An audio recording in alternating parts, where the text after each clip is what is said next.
June 15, 1944, Normandy, France. The radar operator from Chicago watched the green sweep circle his scope for the 100th time that night. Nothing, just empty sky over the invasion beaches.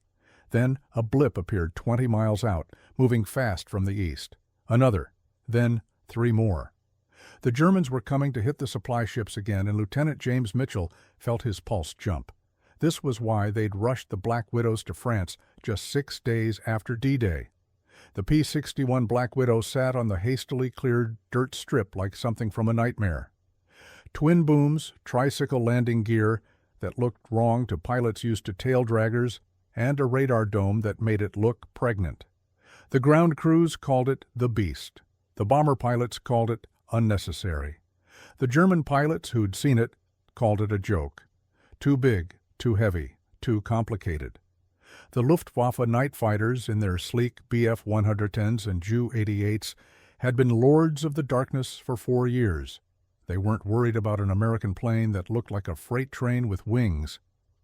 Mitchell climbed into the pilot seat while his radar operator, Technical Sergeant Tony Russo from Chicago, squeezed into his compartment behind him.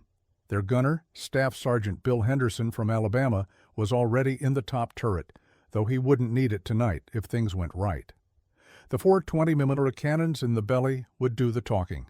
Each cannon fired shells the size of a man's thumb, designed to punch through bomber aluminum like tissue paper. One good burst could cut a plane in half. The twin Pratt & Whitney engines roared to life, 18 cylinders each, 2,000 horsepower per side. The whole airframe shook. Everything about the P-61 was excessive. It weighed 28,000 pounds empty. A P-51 Mustang weighed 7,600, but the Black Widow wasn't built to dogfight. It was built to hunt in the dark, find bombers by radar, and destroy them before they knew death was coming. They rolled down the rough strip, the nose wheel making steering feel alien after years of conventional fighters. At 90 miles per hour, Mitchell pulled back and felt the massive plane lift. It climbed better than anyone expected. Those huge wings and all that power gave it a climb rate that shocked pilots used to struggling for altitude. Within minutes, they were at 15,000 feet, circling in the darkness, waiting. Russo's voice crackled through the intercom. Contact bearing 090, range 18 miles, Angels 15. Angels meant thousands of feet. The Germans were at their altitude, coming straight in. Mitchell turned east and pushed the throttles forward. The Black Widow accelerated smoothly to 300 miles per hour. In the darkness, they were invisible. No navigation lights, no exhaust flames thanks to flame dampers, just 28,000 pounds of death moving through the night sky. The development of the P-61 had been an American gamble that almost failed.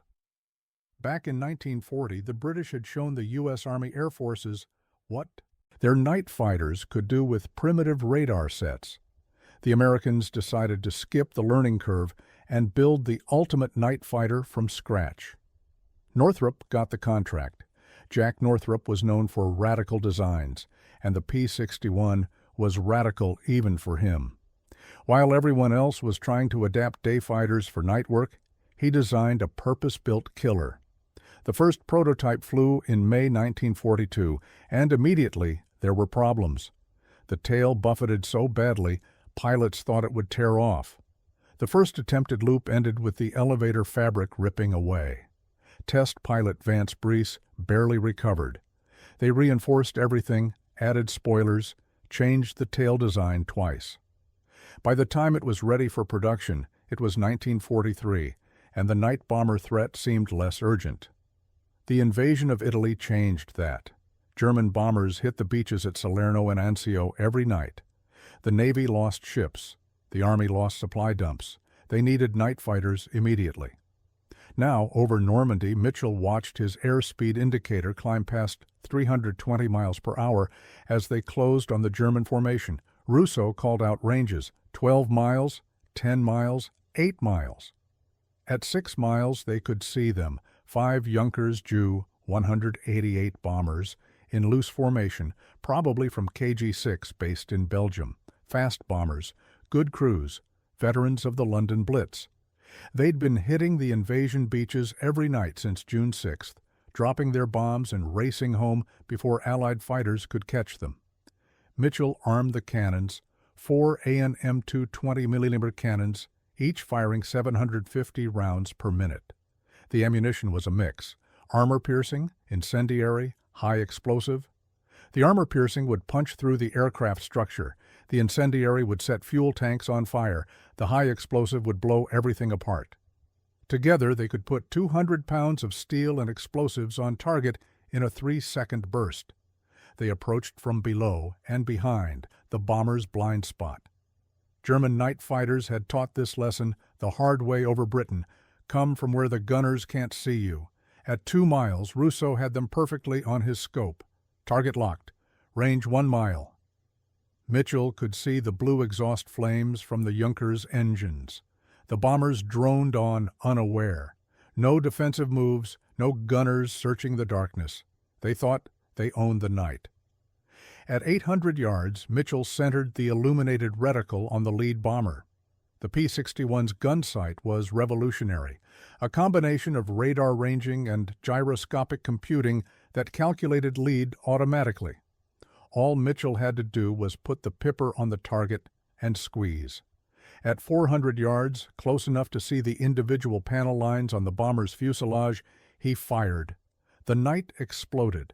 4 streams of cannon shells converged on the Junkers. The tracer rounds looked like glowing baseballs floating through space, but they were moving at 2,800 feet per second. The first shells hit the left engine, which disappeared in a spray of aluminum and fire. The next shells walked across the fuselage, each impact a white flash. The bomber's center section disintegrated. In less than 2 seconds, the Ju-188 was transformed from a 30,000-pound aircraft into burning fragments falling toward Normandy. The formation scattered. Bombers dove, climbed, turned desperately. Their radio channels exploded with warnings in German: Nachtjäger, Nachtjäger, night fighter. But which direction? Where? They couldn't see the Black Widow. Mitchell rolled left, following a bomber that broke toward the coast. This one fought back. The tail gunner opened fire, his 13mm machine gun spitting tracers that floated past the P-61's canopy like angry fireflies. Henderson wanted to return fire with the turret, but Mitchell told him to hold, save the ammunition. They closed to 300 yards. The German pilot threw his bomber into a diving turn, trying to shake them. The Ju-188 was fast and agile for a bomber, capable of 350 miles per hour in a dive. But the P-61 followed easily. Those huge wings gave it a turn radius that surprised everyone. Mitchell waited for the bomber to level out, then fired a 1-second burst. 20 shells slammed into the bomber's right wing. The fuel tank exploded, tearing the wing off at the root. The Junkers cartwheeled into the darkness, burning, 2 down in 90 seconds. The remaining bombers were running for their lives now, diving for the deck, trying to get low enough that the radar would lose them in ground clutter. But Rousseau was an artist with the radar set. He'd trained for 18 months, learning to read returns, filter out false echoes, track multiple targets. Third target, bearing 170, range 3 miles, heading for the deck. They pursued, diving after the fleeing bomber. The airspeed indicator passed 400 miles per hour. The P-61 was redlined at 430, but Mitchell had heard test pilots had taken it past 450 in dives. The controls got heavy, requiring both hands on the stick. Below them, the Junkers pilot was trying everything, jinking, skidding, even firing flares to blind them. Nothing worked. The radar didn't care about flares. Mitchell closed to 250 yards and fired. This time the shells found the cockpit. The entire front of the bomber exploded in a shower of glass and aluminum. The Junkers nosed over and went straight in, impacting in a French wheat field with a flash that lit up the countryside for miles. 3 bombers destroyed in 3 minutes. The other 2 had vanished, either running for home or diving so low that even Russo couldn't find them. Mitchell climbed back to patrol altitude checking fuel. They'd burned 180 gallons in the combat, still had plenty to patrol for 2 more hours. The engines ran smooth, all temperatures normal. The P-61 had performed flawlessly. But this was just the beginning. Word would spread through the Luftwaffe quickly. The Americans had a night fighter that could see in the dark and killed with one burst. The development story behind those cannons was typically American, overwhelming firepower solving tactical problems. The British night fighters used rifle-caliber machine guns, requiring long bursts to destroy a bomber. The Germans used a mix of machine guns and slow-firing 20mm or 30mm cannons. The Americans decided on 4 fast-firing 20mm cannons with enough ammunition for 16 seconds of continuous fire. Tests at Wright Field showed that a 1-second burst from the P-61 delivered more destructive power than a 5-second burst from any other night fighter. 3 nights later, Mitchell and his crew were up again. This time the Germans knew they were there. The Luftwaffe had rushed Bf-110 night fighters to France, pulled from defending the Reich. The German pilots were confident. They'd been fighting at night since 1940. Their radar operators were experts. Their tactics were proven. The ungainly American plane would be easy prey. Major Wilhelm Jonen led 6 Bf-110s from NJG-3, one of the Luftwaffe's elite night fighter units. Jonen had 43 night victories, including 8 heavy bombers. His radar operator had been with him for 2 years. They knew every trick, every tactic. When ground control vectored them toward a P-61 over Caen, Jonen was eager for the engagement. He'd studied the intelligence reports on the Black Widow. Too heavy, too complex, poor visibility from the cockpit. His nimble Bf-110 would dance around it. The 2 night fighters found each other simultaneously on radar at 8 miles. Both turned toward the contact. Both accelerated. It was a joust in the darkness at a closing speed of 600 miles per hour. At 3 miles, Jonen expected the American to break off, to maneuver for position. Instead, the P-61 came straight in. At 1 mile, both fighters opened fire. The Germans' 4 20mm cannons and 4 machine guns filled the air with tracers. The P-61's 4 20mm cannons answered. The streams of fire passed each other in the darkness like a deadly light show. Jonen broke hard right at the last second, pulling 6 Gs, certain he'd scored hits. His radar operator was already trying to reacquire the target for another pass. Then tracers flashed past their canopy from behind. The American had matched their turn and was on their tail. Jonen couldn't understand it. The P-61 weighed twice what his Bf-110 did. It should turn like a bomber, not a fighter. He dove, pulled up hard, rolled left. The Black Widow stayed with him. Every time Jonen's gunner tried to line up the rear firing gun, tracers from the P-61 forced them to break. After 3 minutes of desperate maneuvering, Jonen was defensive, just trying to survive. Mitchell felt calm. The P-61 was responding perfectly. Those huge wings that everyone mocked gave it a turn rate that matched the German fighter. The powerful engines let him control his energy state, accelerating out of turns that bled off speed. The radar kept the target illuminated even when he couldn't see it. At 300 yards, he fired a 2-second burst.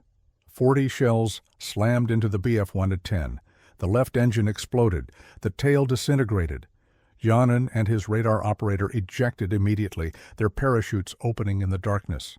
They'd survived to be captured by Canadian troops the next morning. Jonen's first question to his interrogators would be about the American night fighter. How could something that big maneuver like that? The answer was in the design philosophy. Jack Northrop hadn't tried to make a day fighter work at night.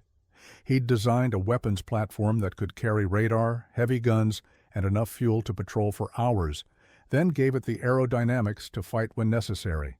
The spoilerons, a combination of spoilers and ailerons, gave it a roll rate that surprised everyone. The twin engines mounted close to the fuselage reduced adverse yaw. The tricycle landing gear that looked so strange allowed better visibility during ground operations and easier handling on rough fields. By July, the Black Widows owned the night sky over Normandy. The Luftwaffe tried everything. They sent their best crews. They tried high-altitude attacks, coming in at 30,000 feet. The P-61s climbed up and shot them down. They tried low-level runs, skimming the waves. The radar found them anyway. They tried decoys and electronic countermeasures. American radar operators learned to see through the deception. The mechanic from Detroit, Sergeant John Kowalski, kept Mitchell's plane flying through it all. The P-61 was complex. Turbo superchargers, electronic systems, hydraulics for everything. One night, they landed with half the left wing shot away by flak. Kowalski worked 36 hours straight, fabricating parts, scavenging from wrecked planes until it flew again. He hadn't slept more than 4 hours at a time since D-Day. None of the ground crews had. August brought the breakout from Normandy and the race across France. The P-61 squadrons moved forward with the ground troops, operating from captured Luftwaffe fields, farm strips, anywhere they could find 5,000 feet of reasonably flat ground. The Germans were retreating, but their night bombers still tried to hit Allied supply lines. Ju-88s, Du-217s, He-177s, they all fell to the Black Widow's cannons. One night over Reims, Mitchell encountered something new, a jet. The Germans had deployed Arado R-234 jet bombers capable of 460 miles per hour, too fast for conventional fighters to catch. Mitchell was at 20,000 feet when Russo picked up a contact moving faster than anything they'd seen. The closure rate was incredible. The jet was actually overtaking them from behind. Mitchell pushed the nose down, diving to build speed. The P-61 accelerated past 400 miles per hour, the airframe shaking, the engines screaming. The jet bomber passed 1,000 feet above them. Mitchell pulled up hard, trading speed for altitude, trying to get a shot. For 10 seconds, he had the Euro jet in his sights. He fired everything, all 640 rounds. The tracers reached out through the darkness, most falling behind the speeding bomber. But enough connected. The jet's left engine exploded. It went into a flat spin, falling like a leaf. The pilot ejected at 5,000 feet. The kill made Mitchell an ace, 5 victories. But he felt no celebration. His gunner, Henderson, had been killed 2 weeks earlier by flak over Stuttgart. A single 80D shell fragment had penetrated the turret. Henderson bled out before they could land. He was 22, had a wife in Mobile, a daughter he'd never seen. They'd replaced him with another gunner, but Mitchell couldn't remember the new man's name, didn't want to. They all might be dead tomorrow. The farmer from Iowa felt the same weight. Lieutenant Bob Harrison flew with the 422nd Night Fighter Squadron. By September, he'd seen half his squadron mates killed or wounded. Night fighting was supposed to be safer than daylight operations. No massive fighter battles, no box formations of hundreds of bombers, just hunting in the darkness. But the darkness hid dangers too. Mountains appeared suddenly, flak batteries opened up without warning. Sometimes planes just disappeared, no distress call, no explanation. Harrison's moment of reckoning came over the Rhine. 6 Bf-110 night fighters jumped his P-61 simultaneously. A planned ambush? They'd been monitoring American radio frequencies, learned the patrol patterns. Harrison's radar operator was hit in the first pass, 20mm shells shattering the rear compartment. Blood everywhere. The gunner returned fire desperately while Harrison threw the big fighter through maneuvers that should have torn the wings off. He remembered his father's advice before he'd left Iowa. Don't try to be a hero, just come home. But there was no running from 6 fighters. Harrison turned into the attack using the P-61's superior firepower, 4 cannons against their 2 or 3. He shot down 2 Bf-110s in 30 seconds, scattering the rest. His radar operator died as they crossed back into Allied territory. 20 years old from Philadelphia, had been planning to use the GI Bill to become an engineer. By October, the Black Widows were hunting V-1 flying bombs. The Germans launched them at Antwerp every night, trying to destroy the port supplying the Allied advance. The buzz bombs flew at 400 miles per hour at 3,000 feet. Shooting them down was dangerous. They carried 1,900 pounds of explosives. Get too close when they exploded and you'd join them. Mitchell developed a technique: approach from directly behind at the same altitude, fire from 400 yards, then brake hard up and away. The explosion would happen below and behind. One night, he destroyed 4 V-1s in a single sortie. Each one would have killed dozens of civilians in Antwerp. But the danger was real. Captain Fred Miller from the 425th Squadron got too close to an exploding V-1. The blast tore off his P-61's tail. He and his crew rode the spinning wreckage down from 4,000 feet. No survivors. The teacher from Kansas understood the mathematics of survival. Lieutenant David Chen, a mathematics teacher before the war, became the squadron intelligence officer. He calculated odds, tracked statistics, looked for patterns. By November 1944, a P-61 crew had a 68% chance of completing a tour of duty, 50 missions. Better odds than bomber crews, worse than day fighter pilots, but the numbers didn't capture the psychological toll. Flying into darkness every night, hunting and being hunted, watching friends disappear. Chen flew occasionally when they needed an extra radar operator. On those nights, the mathematics became personal. Altitude versus speed versus fuel consumption. The geometry of intercept courses. The probability of surviving another burst of flak. He'd written letters to his wife explaining the statistics, trying to reassure her, then stopped when he realized he was really trying to reassure himself. December brought the Battle of the Bulge and the Luftwaffe's last major offensive.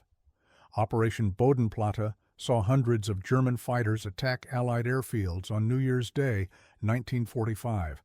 But the night before, P-61s were up in force, hunting the German night bombers trying to soften up Allied positions. The weather was terrible: snow, ice, visibility near zero, perfect conditions for controlled flight into terrain, the killer of night fighters. Mitchell's close call came that night. Chasing a Ju-88 through a snowstorm at 500 feet, the radar operator suddenly screamed, "Pull up!" Mitchell yanked back on the stick without thinking. The P-61 zoomed up, missing a radio tower by less than 50 feet. They'd been seconds from impact. The Ju-88 wasn't as lucky. It hit the hillside behind the tower, exploding in a fireball visible through the snow. The Black Widow's reputation had spread through both air forces by then. Allied bomber crews felt safer knowing P-61s were patrolling. German crews changed tactics, schedules, routes, trying to avoid them. The Luftwaffe developed new electronic countermeasures specifically for the P-61's radar. Nothing worked consistently. The combination of radar, firepower, and performance was too much. January 1945 saw the P-61s moving into Germany itself. Operating from captured fields, they hunted the remnants of the Luftwaffe's night fighter force. The Germans were running out of everything: fuel, pilots, aircraft. Some nights, the Black Widows found nothing. The skies were empty except for Allied bombers heading to or from their targets. The war was clearly ending, which made each mission feel more dangerous. Nobody wanted to be the last man killed. The incident that haunted Mitchell happened in February. They intercepted what they thought was a German bomber near Frankfurt. Close to 300 yards, fired a perfect burst. The aircraft exploded. Only when they flew through the debris did they realize their mistake. It had been a captured B-17 that the Germans were using for agent drops. The recognition codes had been wrong, the flight path suspicious. Everything pointed to it being hostile. But 10 Americans died in that explosion. Mitchell never flew another combat mission. Harrison took over Mitchell's aircraft. By March, he was the squadron's leading ace with 11 kills. But the victories felt hollow. The Germans they were shooting down now were kids, barely trained, flying obsolete aircraft on suicide missions. One night Harrison damaged a Bf-110 but didn't destroy it. Followed it down, watched it crash land in a field. The crew survived, stumbling from the wreck. They looked like teenagers in the light of the burning aircraft. He could have strafed them. Didn't. The war in Europe ended on May 8, 1945. The P-61 squadrons had destroyed 127 German aircraft, 18 V-1 flying bombs, and countless ground targets. They'd lost 31 Black Widows to all causes: combat, accidents, mechanical failures. Each loss meant 3 men gone. The mathematics were simple and terrible. But the war wasn't over. P-61s were already being shipped to the Pacific, where Japanese night raiders still threatened B-29 bases. The Black Widow would hunt in different skies against different enemies. Many of the European theater crews volunteered for the Pacific. They knew the P-61, trusted it, couldn't imagine flying anything else. Mitchell went home instead. His war was over. Returned to his family's farm in Ohio, tried to forget the nights over France and Germany. But he couldn't forget the sound of those 4 cannons firing, the sight of aircraft exploding in the darkness, the faces of the men who didn't come back. Henderson from Alabama, Wilson from New York, Kowalski from Detroit, killed when a V-1 he was defusing exploded. Good men, all of them. The P-61 squadrons in the Pacific added another 58 victories before the war ended. The last P-61 kill of World War II came on August 14, 1945, mere hours before the ceasefire. A Nakajima C-6N reconnaissance plane shot down by a P-61 from the 548th Night Fighter Squadron over Japan. The war that had started in darkness at Pearl Harbor ended in darkness with a Black Widow's cannons. After the war, the P-61 faded quickly from memory. Jets were the future. The Black Widow was too slow, too complex, too expensive for peacetime budgets. By 1950, most had been scrapped. Only 4 survive today in museums. But for the men who flew them, who maintained them, who died in them, the P-61 was the best night fighter of the war. Nothing else combined radar, firepower, and performance like the Black Widow. Chen, the mathematics teacher, returned to Kansas and his classroom. He never talked about the war to his students, but sometimes, when teaching trigonometry, he'd pause. The same mathematics that predicted intercept courses could calculate the trajectory of mortar shells. The geometry that helped students understand shapes had helped him understand kill zones. Knowledge was neutral, its application was not. Harrison stayed in the Air Force, transitioning to jets, eventually flying F-89 Scorpions, the spiritual successor to the P-61. Same concept, twin engines, radar, heavy cannon armament, but faster, more advanced, designed for intercepting Soviet bombers that thankfully never came. He retired as a colonel in 1965, 20 years after his last combat mission. Still dreamed about night fighting sometimes, the darkness, the radar glow, the sudden violence. Mitchell struggled more. The farm couldn't hold him. The silence was too loud after years of twin engines roaring. He moved to Cleveland, got a job at an aircraft factory, building civilian planes. Married, had 3 kids, never talked about the war. His wife found his medals in a shoebox in the attic, Distinguished Flying Cross, Air Medal with 12 oak leaf clusters, European Theater Ribbon with 5 battle stars. She asked him about them once. He said they were from another life. The German pilots who survived had their own struggles. Jonan, the ace Mitchell shot down, spent 2 years in a POW camp. Returned to Germany to find his country divided, his Air Force disbanded, his skills useless. Became a commercial pilot eventually, flying cargo planes. Met Mitchell at a reunion in 1975. 2 old men shaking hands, talking about aircraft performance and tactics, avoiding discussion of the friends they'd lost, the men they'd killed. The P-61's combat record stood as proof of American industrial philosophy, overwhelming firepower and advanced technology defeating experienced enemies. While German and British night fighters required visual identification before attacking, The P-61 could kill from beyond visual range, its radar and cannons making darkness irrelevant. It wasn't elegant or beautiful, but it was devastatingly effective.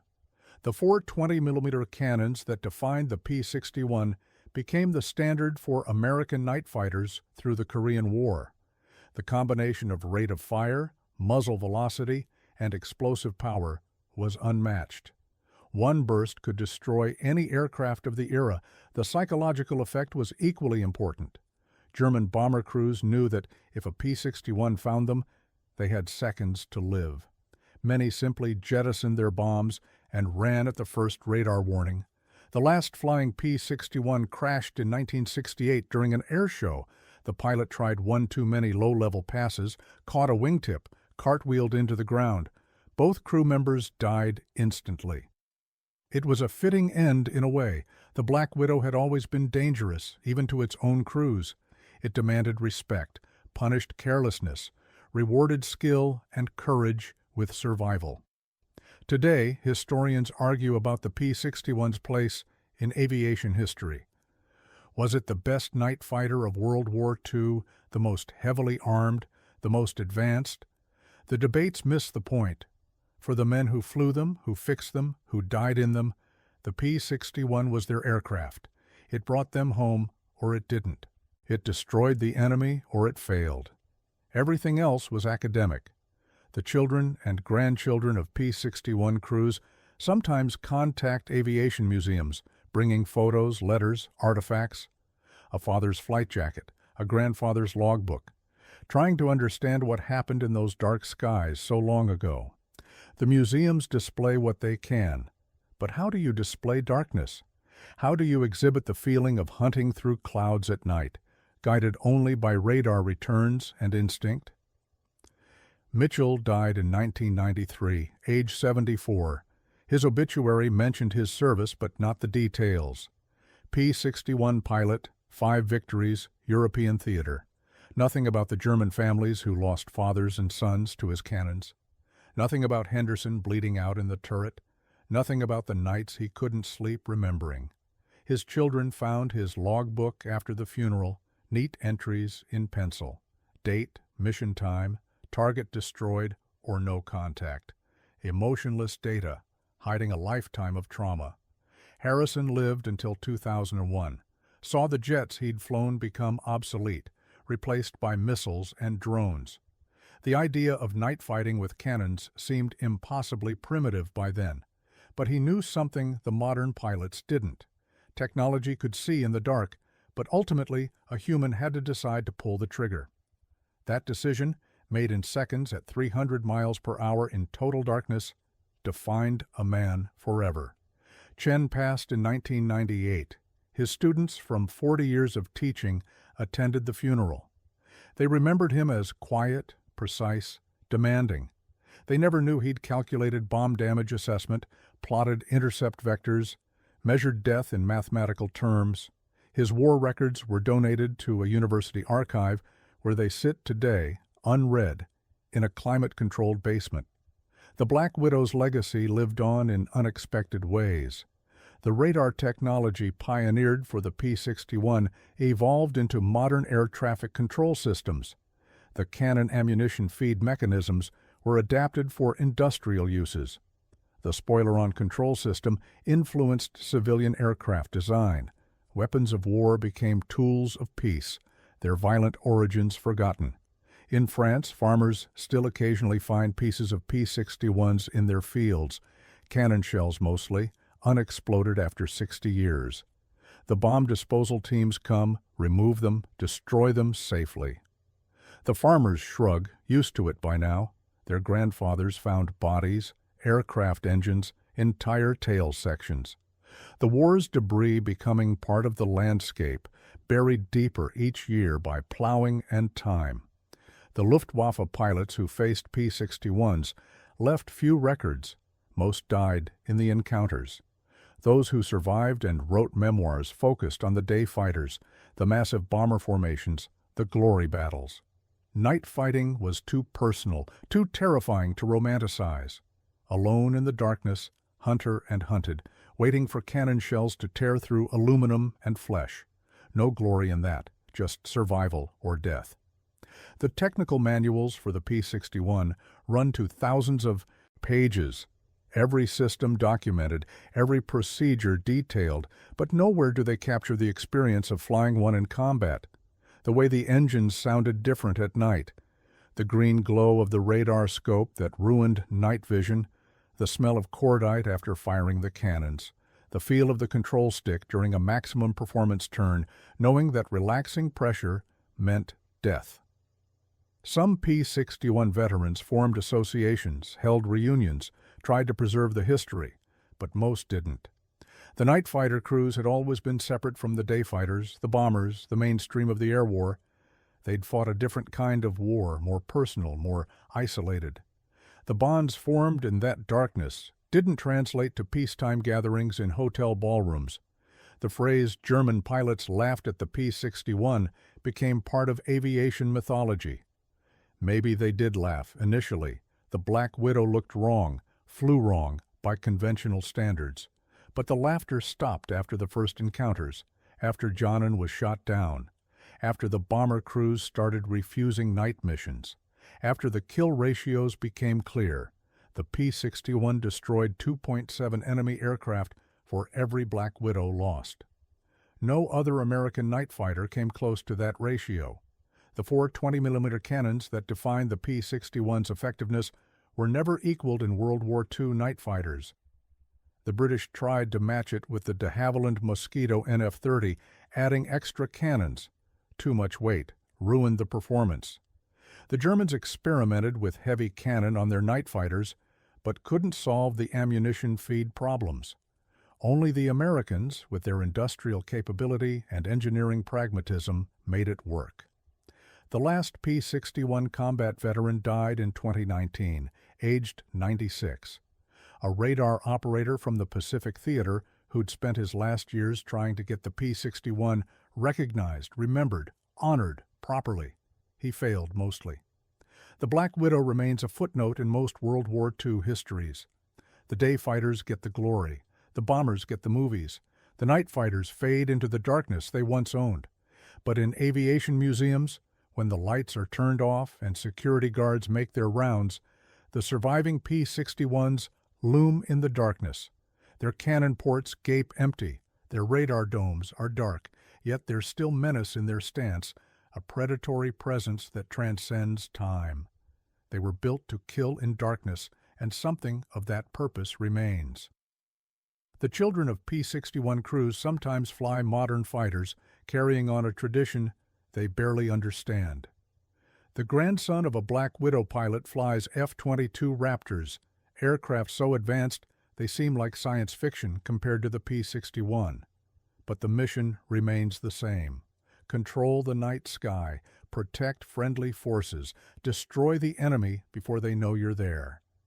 The technology changes, the human element doesn't. In the end, the P-61 Black Widow was exactly what America needed when it needed it. Not perfect, not elegant, but effective. It took young men from farms and cities, trained them to fight in darkness, and gave them a machine capable of victory. Some came home, many didn't. All were changed by the experience of hunting in the night sky, guided by primitive radar, armed with devastating firepower, alone with their fears and their duty.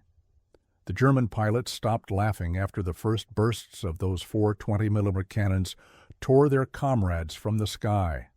They learned to fear the darkness that had once protected them. They learned that American industrial might and engineering innovation could produce a night fighter that turned their advantage into a liability. They learned that the ungainly Black Widow was perfectly designed for its mission, to find, fix, and destroy aircraft in total darkness. Mitchell's grandson found his war diary in 2010, hidden in an old trunk. The entries were brief, factual, emotionless. June 15, 1944. 3 Ju-188s destroyed. Henderson wounded by flak. But between the lines, in the dates of missions not flown, in the names that appeared once and never again, was the real story. Young men doing impossible things in impossible circumstances, holding the darkness at bay with cannons and courage. The P-61 Black Widow flew its last military mission in 1952, chasing unknown radar contacts along the Korean DMZ. After that, retirement, scrapping, forgetting. The night fighter crews dispersed into civilian life, carrying their secrets, their nightmares, their pride. They'd been given an impossible task: stop the Luftwaffe's night bombers, and they'd succeeded. The cost was measured in more than aircraft lost and victories claimed. It was measured in the men who came home different, who couldn't explain what they'd seen and done in the darkness over Europe and the Pacific. Today, only 4 P-61 Black Widows survive. One sits in the Smithsonian, restored to pristine condition, its cannons forever silent. Visitors walk past, more interested in the sleek fighters and famous bombers nearby, but occasionally someone stops, reads the placard, understands what this strange-looking aircraft represented: the marriage of technology and firepower that owned the night sky in the last year of World War II, the machine that turned German laughter into fear with bursts from 4 20mm cannons. The story of the P-61 is the story of American air power in microcosm. Identify a need, design a solution, build it in quantity, train the crews, dominate through superior firepower and technology. It wasn't subtle or elegant, but it worked. The Black Widow proved that American industry could produce specialized aircraft that exceeded anything the enemy fielded.